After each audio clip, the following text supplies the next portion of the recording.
Të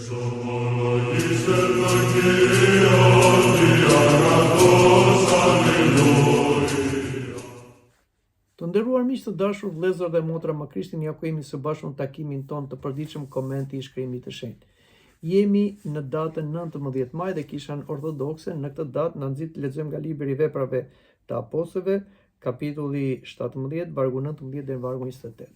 Ne do ta lexojmë këtë pjesë, por do ta lexojmë edhe disa vargje më sipër për ta kuptuar konotacionin e kësaj pjese nga libri i Veprave të Apostujve. E lexojmë dhe na thuhet, ndërsa Pavli po i priste në Athinë, po i zinte fryma përbrenda kur pa qytetin plot me idhuj. Ai pra po diskutonte në sinagogë me odejnë dhe me njerëz të përshpirtshëm dhe çdo ditë në sheshin e tregut me ata që takonte. Diskutonte me të edhe disa filozofë epikurian dhe stoik. Disa thoshin vallë çdo tot ky llafazan dhe të tjerë thoshin a duket se është një kasnet si perëndive të huaja sepse u shpallte atyri i suin dhe ringjalli. Dhe zuan dhe quan në Areopag, duke thënë, a mund të marrë vesh ç'është kjo doktrinë re për cilën ti flet, sepse ti sjell disa gjëra të huaja në veshët tanë, prandaj duam të dim ç'kuptim kanë ato. Atëherë gjithë Athinasit dhe tuaj që banojnë atje nuk e kalonin kohën më mirë se sa duke folur ose duke dëgjuar ndonjë fjalë të re. Atëherë Pavli duke qëndruar në këmbë në mes të Areopagut tha: "O burra Athinas, unë shoh se në të gjitha gjërat ju jeni shumë fetar, sepse duke ecur e duke vënë re objektet e kultit tuaja gjeta dhe një altar mbi cilin është shkruar Perëndisë së panjohur. Atë pra që ju e adhuroni pa e njohur, unë po ja u shpall. Perëndian që bëri botën dhe gjithë gjërat që janë në të, duke qenë Zoti i qiellit dhe i tokës, nuk banon në tempuj të bërë nga duart e njerëzit, dhe as shërbet nga duart e njerëzve, sikur të kishte nevojë për ndonjë gjë, sepse ai jep të gjithëve jetë, ukatje dhe çdo gjë. Dhe ai ka bërë nga një gjak i vetëm të gjitha racat e njerëzve që të banojnë në mbar faqen e dheut, dhe caktoi kohërat dhe radhët dhe caqet e banimit të tyre, që të kërkojnë Zotin mbase mund ta gjejnë duke prekur, ndonse ai nuk është larg nga secili prej nesh, sepse në të ne jetojmë, lëvizim dhe jemi, sikurse ka thënë dhe disa nga poetët tuaj, sepse jemi edhe ne pasardhësit të tij." Kjo pra është pjesa që lexojmë nga libri i Veprave të Apostujve dhe siç dhe na i thon dhe Etrit e Shenjtë, është një nga tekstet më të rëndësishme të marrëdhënies mes ungjillit, filozofisë dhe kulturës njerëzore. Por le ta marrim varg për varg, sipas komentit që ne japin dhe Etrit, dhe në vargun 16 lexojmë, ndërsa Pavli po priste në Athinë, po i zinte fryma përbrenda kur pa qytetin plot me idhuj. Pra, apostull Pavli ishte në Athinë, ishte kryeqyteti i filozofisë pagane në atë kohë dhe pa qytetin plot me idhuj. Por ai pati një gjendje shpirtërore të rënduar, në një farë mënyrë i zinte fryma. Sipas shënjau Gojardit, thuhet se Pavli nuk pati këtë gjendje si një lloj zëmërimi nga krenaria, por ishte një gjendje shpirtërore, një dhimbje shpirtërore për njerëzit të cilët besonin në perëndi të rreme. Ishte një lloj xhelozie hynore për të vërtetën. Perëndia është një perëndi xheloz, do thuhet në dhjetën e vjetër, dhe ai nuk duron të ketë konkurrencë me perëndi të tjera, të cilat janë perëndi të rreme. Prandaj edhe apostull Pavli, i mbushur me shpirtin e Perëndisë, kishte këtë xhelozin për Perëndinë në vërtet. Dhe Shën Agustini Hipos shpjegon se ilujtoria nuk është vetëm adhurim statujash, por çdo gjë që vendin e Zotit në zemrën e njeriu. Pra është një lloj konkurrence, dhe kur një qenie njerëzore adhuron një perëndi të rreme, në një farë mënyre ai bën një lloj tradhtie shpirtërore ose quhet kurvëri shpirtërore, sepse ai ndahet nga Zoti që në konceptin biblik nuk është jetë vesh një krijues, por ka një marrëdhënie të veçantë me Perëndin, siç ka edhe burri me gruan ose dhëndri me nuse. Edhe sot kemi një idhujtari moderne që nuk janë thjesht nga figurat prej guri ose statujet, por sot kemi një idhujtari ndaj paras, famës, teknologjisë, egos, ideologjisë, fuqisë ushtarake, dhe njeriu modern shpesh duket shumë i zhvilluar, por ai adhuron idhuj të rem dhe kështu shpirtërisht është bosh. Por le të shikojmë në vargun 17 ku na thuhet: ai pra po diskutonte në sinagogë me judejt dhe me njerëzit të përshpirtshëm dhe çdo ditë në sheshin e tregut me ata që takonte.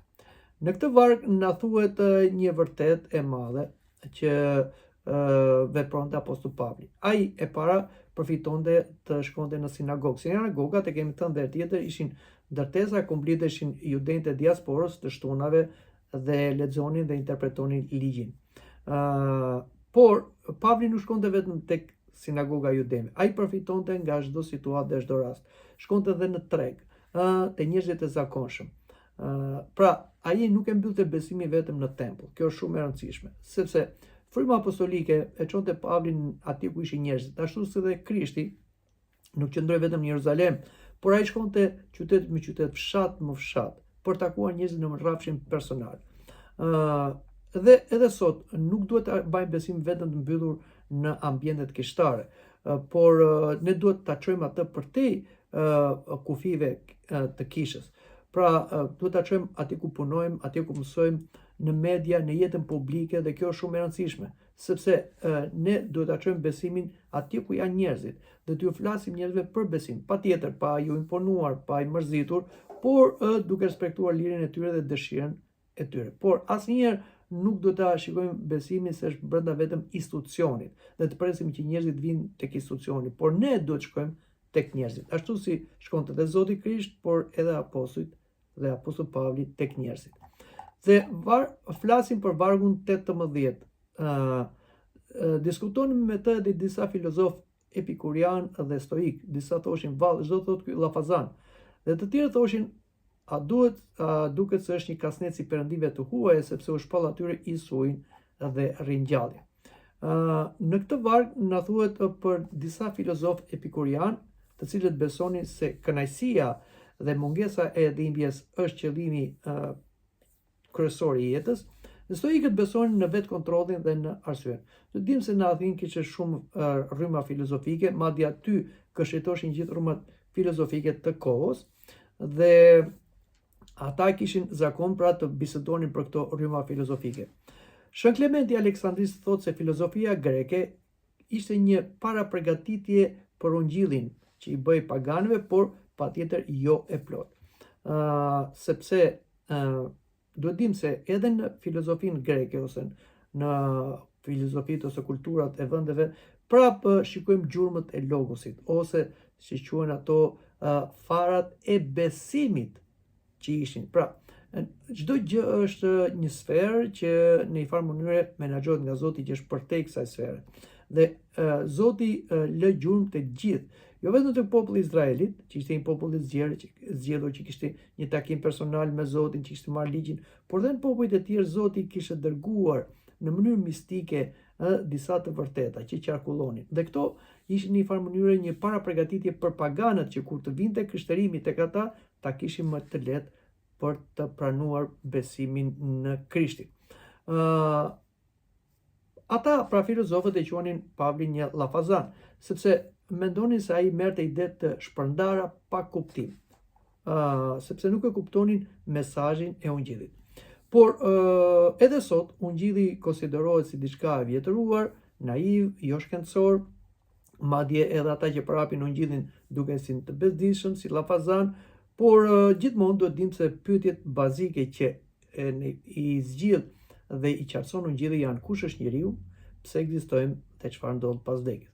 Të gjitha këto na i shpjegon Shkrimi i Shenjtë dhe në mënyrë të veçantë ungjilli. Prandaj ungjilli kur nuk mund të duket diçka demode, e vjetëruar, arkaike, por është aktuale. Çështja është që neve duhet ja u themi njerëzve duke u përshtatur dhe me mentalitetin e tyre. Pra, ta sillim ungjillin në kohë, ashtu si të bëri dhe Pavli tek Athina, siç do shikojmë edhe në vargjet më poshtë. Në vargun 19 dhe 21 ne lexojmë: dhe zunë dhe quan në Areopag duke thënë: a mund të marrë vesh ç'është kjo doktrinë e re për të cilën ti flet? Sepse ti sjell disa gjëra të huaja në veshët tanë, prandaj duam ta dim ç'kuptim kanë ato.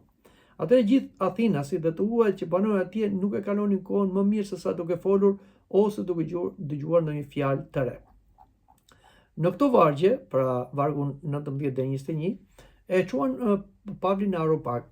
Areopagu, siç është dhe sot e kësaj dite në Athinë, ishte një vend, një shkëmb aty latuar nga qëndrimi i njerëzve, ku mblidheshin, si them, njerëzit dhe aty dëgjonin filozofë të ndryshëm, teori të ndryshme, ose mblidheshin për probleme që kishte qyteti. Pra ishte vendi i diskutimeve, po dhe i gjykimeve. Por shiko, sipas etërve, ata admirojnë guximin e Pavlit, sepse ai flet për Krishtin në qendrën më intelektuale të botës, siç ishte atëherë Athina pagane ose dhe Aeropagu. Edhe sot neve nuk do të kemi frikë nga dialogu me shkencën, me filozofinë, kulturën moderne. Pra, ashtu si Apostulli Pavli mori guxim dhe shkoi për të diskutuar publikisht për Ungjillin, dhe neve si të dërguar të Zotit nëpërmjet kishës, klerik dhe laik, duhet të diskutojmë dhe mos të mbyllemi për të predikuar Ungjillin vetëm në enorit tona ose në orët e katekizmit dhe të predikimit, por kudo që na jepet mundësia, pra ta hapim Ungjillin ose të jemi të hapur për Ungjillin, sepse e vërteta nuk ka frikë nga pyetjet, dhe neve kemi të gjithë të vërteta. Teologjia i ka të gjitha përgjigjet për pyetjet e njerëzve, sepse është e vërteta absolute. Kështu që neve, si të krishterë ortodoksë, mund të flasim dhe mund të japim përgjigje për çdo problem ose pyetje bazike që kanë njerëzit e të kohës son moderne. Jepi në vargun 22 ku na thuhet: atëre Pavli, duke qëndruar në këmbë në mes të Areopagut, tha: o burra Athinas, unë shoh se në të gjitha gjërat ju jeni shumë fetar. Në këtë varg, Apostulli Pavli tregon një urtësi shumë madhe, kuptohet ai kishte jo thjesht nga intelekti i tij, por nga shpirti i shenjtë. Ai nuk fillon me fyerje. Shën Joan Gujardi thot ai përdor urtësi pastorale, gjen fillimisht atë gjë të mirë që kishin Athinasit. Do me thënë, ata ishin njerëz fetar, pra interesoheshin edhe për botën e përtejme, për botën shpirtërore, pra nuk ishin thjesht vetëm instinktiv, shtazor, pagan të rëndom. Por dihet se kultura greke ishte një kulturë e vjetër, por dhe një kulturë elitare për kohën, sepse mendonte edhe për gjëra shpirtërore dhe në një farë mënyrë kërkonte atë bukurinë e përsosur, që kjo tregoi edhe në artin grek. Por edhe sot, duke marrë shembull nga Apostulli Pavli, kur ne flasim me njerëzit, neve duhet jemi të kujdesshëm se si të prezantohemi aty. Menjëherë ne nuk duhet fillojmë të flasim për doktrinën e krishterë, që është e vështirë për ta kuptuar një njeri, por duhet të gjejmë ato pika të përbashkëta, të fitojmë zemrat e atyre që na dëgjojnë, dhe të flasim me respekt dhe me urtësi, dhe sipas mundësisë së tyre neve dal nga dal ty shpallim atyre Ungjillin në Krishtin e kryqëzuar dhe të ngjallur, ashtu siç edhe Apostulli Pavli u flet Athinasve. Pra, duhet kemi një dialog të hapur, jo agresiv, jo të imponuar. Dhe në vargun 23 na thuhet: sepse duke ecur e duke vëre objektet e kultit tuaj, gjeta dhe një altar mbi cilin është shkruar Perëndis pa njohur, atë pra që e adhuroni pa njohur, unë po ja u shpall. Në këtë varg, Apostulli Pavli, siç na mësojnë edhe etrit, ai gjen atë që ishte një pikë lidhse me Athinasin. Pra, shikon një altar që Perëndis pa njohur. Duhet dim se Athinasit, siç edhe tham, ishin shumë të dhënë ndaj perëndive. Jetojmë në një kohë të politeizmit, adhurimin në shumë perëndi, të cilët shpeshherë ishin perëndi që interpretonin ose justifikonin pasionet e njerëzve, por ata Athinasit kishin edhe një perëndi të panjohur. Domethënë, kishin rënë një hapësirë dhe për një perëndi që ata nuk mund ta njihnin. Dhe këtu pra Apostulli Pavli gjen pikën për të folur për Krishtin. Për këtë perëndi të panjohur që nuk e njihnin paganët, ai e merr si një pikë referimi për të dëshmuar për perëndin që ishte perëndia e Izraelit, por tani që ai po drejtoi drejt kombeve me anë të Isu Krishtit. Edhe shumë njerëz sot thonë jam shpirtëror, por jo fetar. Do me thënë, njerëzit në një farë mënyre kanë dëshirë për të besuar, por nuk e din besimin në mënyrë, si them, institucionale ose një doktrine të shëndosh. Pra, njeriu në vetvete është një qenie fetare, dhe edhe ateisti më i madh, edhe pse thotë jam ateist, prap është një qenie fetare. Dhe kjo tregon dhe jeta e shumë ateistëve, të cilët edhe pse kundërshtuan Zotin në jetën e tyre, në momentet e vështira të jetës tyre ose në fundit të jetës tyre, ata kërkuan Zotin. Prandaj, njeriu është një qenie fetare, dhe këtë e ka krijuar Zoti, kështu e ka krijuar Zoti njeriu, që ta kërkoj pra Zotin dhe botën shpirtërore. Pra, njeriu gjithmonë beson se ka diçka më lartë se ajo çfarë ai shikon edhe prek ose edhe mbi atë. Dhe ky mund të jetë altari i Perëndisë së panjohur në zemrat e njerëzve sot modern, ku neve duhet ta shfrytëzojmë për të folur për Perëndinë e vërtetë. Në vargun 24 na thuhet: Perëndia që bëri botën dhe gjithë gjërat që janë në të, duke qenë Zoti i qiellit dhe i tokës, nuk banon në tembuj të bërë nga duart e njeriu. Në këtë varg shikojmë se si apostull Pavli tregon për Perëndinë e vërtetë. Kush është Perëndia e vërtetë? Nuk janë ato perëndi të sajuar nga njerëzit, të krijuar nga duart e njerëzve ose të vendosur në tempujt e njerëzve, por Perëndia që është jo i krijuar, por krijues, ai që bëri botën. Pra, këtu apostull Pavli shpall Zotin krijues, jo si një hyjni lokale, siç tham, dhe këtu pra apostull Pavli tregon që Zoti nuk është i kufizuar siç e kufizojnë njerëzit, aq sa të ketë dhe nevoja nga shërbimet njerëzore, që mendonin njerëzit që i shërbenin në përtempuj, i ndërtonin shtëpi, i çonin ushqime e gjëra tjera ose sakrifica. Pra, ky nuk është Perëndia. Ky është Perëndia i krijuar nga duart e njerëzve. Po edhe sot, shpesh njeriu modern e redukton Zotin në një ndjenjë personale, një traditë kulturore, ose përjashton krejt, por Bibla gjithmonë, ashtu si dhe apostull Pavli, na shpall se Zoti është mbi gjithë universin, është trashëdent dhe imanent. Ai është përmbi krijimin, është e brenda krijimit. Dhe zbulohet në mënyrë mistike, e para me anë të saj që farë ka krijuar, por zbulohet edhe me anë të doktrinës që e tha Krishti dhe e transmeton Kisha apostolike. Po le të flasim dhe për vargun tjetër, jemi në vargun 25, ku na thuhet: edhe as shërbet nga duart e njerëzve sikur të kishte nevojë për ndonjë gjë, sepse u jep të gjithëve jetë, ukatje dhe çdo gjë. Kjo është shumë e rëndësishme si një dëshmi që jep apostull Pavli, sepse tham që paganët kishin koncepte njerëzore për Perëndinë. Ai mendonin Perëndinë si veten e tyre. Prandaj e shikonin perëndit të kufizuara në nevoja që shkonin dhe këta i shërbenin, por e krijonin dhe perëndi me pasione njerëzore. Pra, çfarë ishin perëndit pagane? Nuk ishin gjë tjetër veçse sajesa të fantazisë njerëzore për të justifikuar pasionet e tyre, por dim që përveç saj kishim edhe manipulimin e forcave demoniake, të cilët kërkonin t'i mashtronin njerëzit që të ishin dorë nga adhurimi i Perëndis dhe të adhuronin demonët, të cilët futeshin dhe qëndronin brenda këtyre tempujve, brenda këtyre statujave. Dhe njerëzit binin në idhujtari.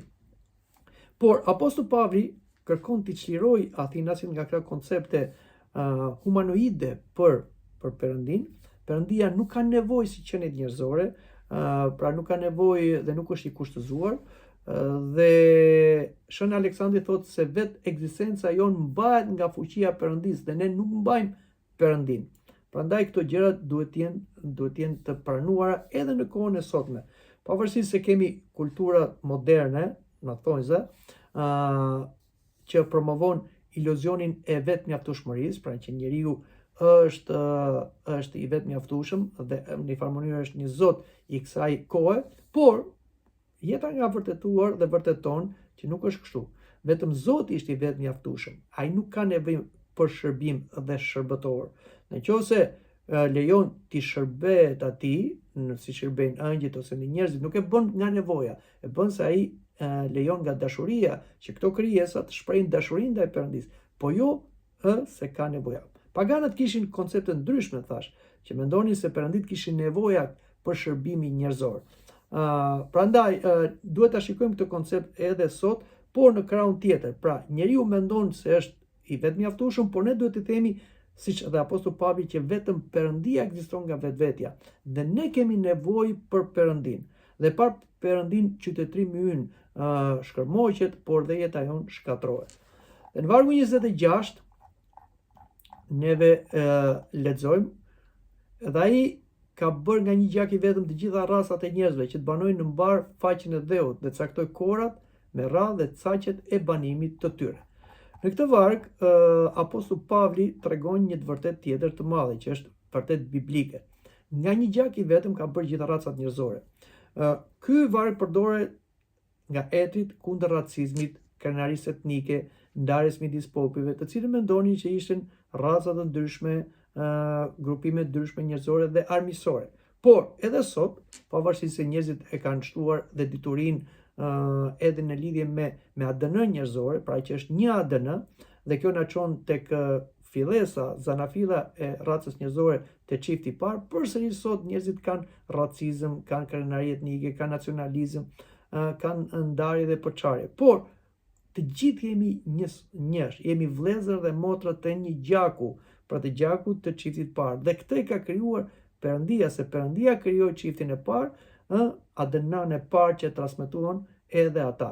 Prandaj nuk mund të kemi sot urrëtie racore, nacionalizëm ekstrem për çmimin mes popujve, sepse çdo njeri ka dinjitetin, sepse është jo vetëm krijimi i Zotit, por që çdo njeri është i njëjti në esencë, pra jemi të gjithë njësoj. Dhe në qoftë se ne luftojmë njëri tjetrin, kemi luftuar veten. Në vargun 27 lexojmë sepse që të kërkojnë Zotin, mbase mund ta gjejnë duke prekur, ndosa ai nuk është larg nga secili prej nesh. Pra, ishte Perëndia që bëri popujt nga një gjak, ishte ai që caktoi edhe kufit. Këtu e kemi mbas kullës së Babelit, ku njerëzit u shpërndan dhe krijuan ato grupime ndryshe etnike, dhe Zoti i la kombet, përveç popullit Izraelit, të lirë. I la që në arsyetimet e tyre ata të shikonin vetë mund t'ja arrin të shkonin tek Zoti, por ndodhi e kundërta. Ata nuk arritën të shkonin tek Zoti vërtet, por krijuan zotat të rrem. Sipas hetrëve, ata na thonë se Zoti është afër çdo njeriu, duke marrë fjalët e apostullit Pavlit, por kërkon lirinë dhe kërkim të sinqert nga njerëzit. Pra, ai që kërkon Zotin me liri dhe me sinqeritet do ta gjejë Zotin, ose Zoti do t'i shfaqet atyre. Sepse njeriu është krijuar në bashkim me Zotin. Pra, siç thotë Shën Agustini i Madh, dhe zemra njerëzore nuk do të qetësohet derisa të gjejë Perëndinë e vërtet.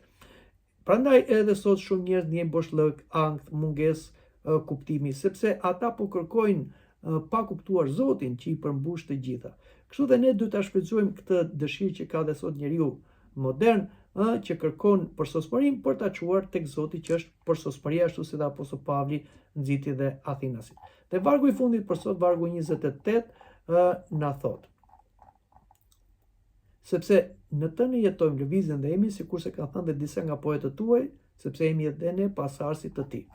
Në këtë varg, që siç thash është i fundit i pjesës që lexojmë sot, apostulli Pavli citon disa poet grek, dhe nëpërmjet tyre ai bën atë urën lidhse me dëgjuesit. Kjo është shumë e rëndësishme. Këtu admirojnë etrit mënyrën se si Pavli e përdor kulturën pagane pa komprometuar të vërtetën, dhe edhe krishterët sot, pra ata që janë klerik, laik, teolog, katekist, mund ta përdorin artin, filozofinë, shkencën, kulturën e popujve për të shpallur të vërtetën. Pra, nuk duhet i përjashtojmë ato, por duhet të njohim dhe duhet i përdorim për të folur për Krishtin. Pra, duke njohitur mentalitetin e kohës sotme, trendin dhe kulturën, neve patjetër duhet i shfrytëzojmë këto si apostulli Pavli për të dëshmuar për Krishtin. Pra, këto janë mesazhet që mund të themi për këtë pjesë të librit të Veprave të Apostujve, siç na ka thënë dhe etrit. Mendoj që këtu ta mbyllim edhe bisedën për sot, por takuam në takimin e ardhshëm. Deri atëherë, mirupafshim.